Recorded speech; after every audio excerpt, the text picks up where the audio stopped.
Manuel Torres, estamos con ustedes reunidos para preguntar ¿qué entiende usted por identidad docente?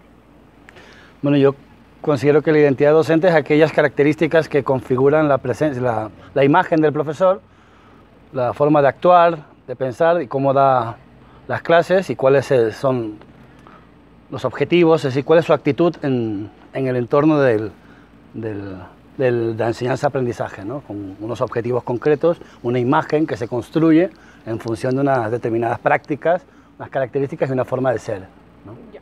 ¿Cómo vive usted la identidad profesional docente?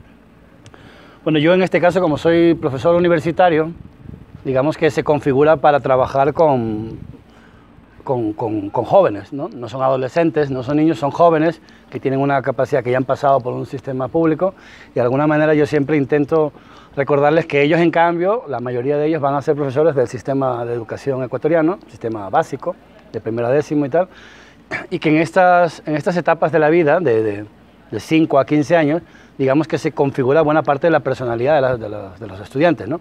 Con lo cual ellos también tienen que ser un modelo, un ejemplo a seguir en muchos aspectos, ¿no? No solo desde el punto de vista de las cuestiones más éticas o morales, sino también desde el punto de vista de que la forma en que el profesor se actúa en la clase será un ejemplo para esos estudiantes de cómo se debe actuar. Muy bien. ¿Cuáles considera usted que son las crisis que atraviesa la identidad profesional docente? Bueno, las crisis no lo sé. Lo principal, quizás yo veo que la introducción de la ideología dentro de las aulas, ¿no? La ideología del propio profesor, hace que a veces se predetermine la visión que se tienen de las cosas y no hace que sean los propios estudiantes quienes descubran la realidad por sí mismos, con sus propios criterios. Y a veces quizás ese es uno de los problemas más. Porque los medios de comunicación difunden una serie de ideologías, algunas de ellas xenófobas, etc. Y quizás el profesor tiene que ayudar a poder discernir entre tanta información cómo cribar la información más pertinente, la que es más respetuosa con las personas, etc. Y no intentar imponer su propio criterio, o sea, de izquierda a derecha, a determinadas visiones, sino que sea el propio estudiante quien sepa cómo sacar una opinión de la situación, de la realidad que le rodea, saber buscar la información adecuada, saber argumentar por qué algo es correcto o incorrecto, e incluso saber manejar sus emociones, ¿no? Ante situaciones que a todos nos provocan, pero quizás esa es la parte más complicada, ¿no?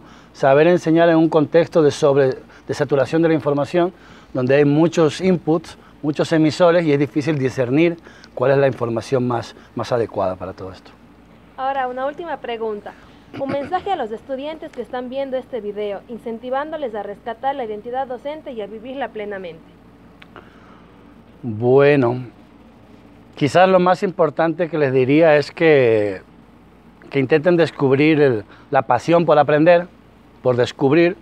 Quizás es la característica principal de un profesor, querer aprender, querer descubrir cosas por sí mismo, no que se las den y se las coloquen en el cerebro, no que el cerebro de los estudiantes sea un banco donde se deposita el conocimiento, sino que los profesores contribuyen a que las personas quieran aprender y quieran descubrir las cosas, que les den las herramientas, que les guíen en los pasos, pero que no les den los contenidos. En la medida en que puedan despertar el deseo por aprender y la emoción por aprender, yo creo que podrían conseguir ser unos buenos docentes.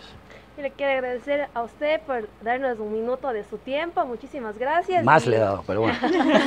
Muchas gracias y ya, gracias. Gracias a ustedes. Chao.